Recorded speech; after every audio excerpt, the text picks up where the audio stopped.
एक साधु तथा एक राजा समधी थे। एक दिन राजा की रानी ने अपनी बहन, जो साधु की पत्नी थी, के पास संदेश भेजा कि पूरा परिवार हमारे घर भोजन के लिए आए। मैं आपसे मिलना भी चाहती हूँ, बहुत याद आ रही है। अपनी बहन का संदेश साधु की पत्नी ने अपने पति से साझा किया। साधु ने कहा, समधी से अधिक निकटता अच्छी नहीं होती। तेरी बहन वैभव का जीवन जी रही है। राजा को धन और राज्य की शक्ति का अहंकार होता है। वे हमें बुलाकर हमारी गरीबी का मजाक उड़ाना चाहते हैं, फिर हमें भी उन्हें अपने घर आमंत्रित करना पड़ेगा, जो हमारी स्थिति में संभव नहीं है। ये सब समधी का षड्यंत्र है। वह तुम्हारे सामने स्वयं को महान और मुझे गरीब सिद्ध करना चाहता है, इसलिए हमारा वहां न जाना ही उचित है। परंतु साधु की पत्नी अपनी जिद पर अड़ी रही। अंततः साधु ने परिवार सहित राजा के महल में जाने का निर्णय लिया। महल पहुंचने पर रानी ने बहुमूल्य वस्त्र और आभूषण पहन रखे थे। वही साधु की पत्नी ने साधारण वस्त्र धारण किए थे और गले में राम नाम की माला थी। महल के कर्मचारी और अधिकारी उन्हें देखकर मुस्कुरा रहे थे और कह रहे थे, ये है राजा का संधि। कहाँ राजा भोज और कहाँ गंगू तेली। साधु परिवार ने इन बातों की उपेक्षा की। भोजन के बाद साधु की पत्नी ने राजा और रानी को अपने घर भोजन पर आने का निमंत्रण दिया। नियत दिन राजा अपनी विशाल सेना और परिवार सहित साधु की कुटिया पर पहुंचा। राजा को देखकर साधु ने देवताओं के राजा इंद्र से प्रार्थना की। इंद्र ने साधु को एक कामधेनु और एक बड़ा तंबू भेजा।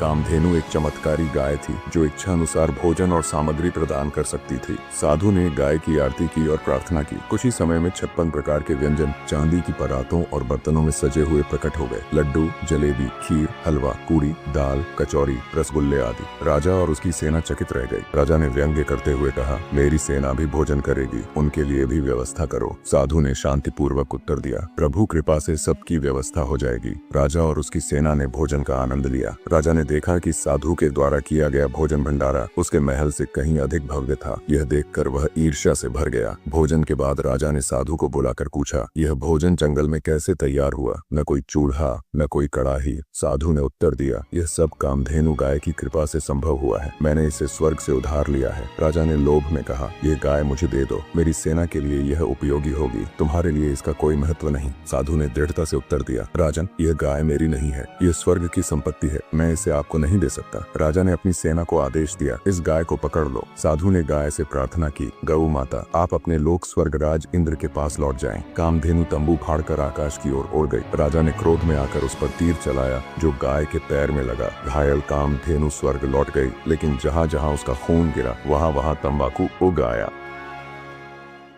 यह अनमोल ज्ञान जगत गुरु तत्वदर्शी संत रामपाल जी के सत्संगों का एक अंश मात्र है।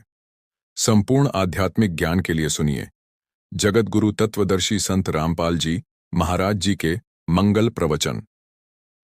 आप संत रामपाल जी महाराज जी के मंगल प्रवचन संत रामपाल जी महाराज जी के एप्लीकेशन पर भी सुन सकते हैं तथा उनकी लिखित पुस्तकें भी डाउनलोड कर सकते हैं।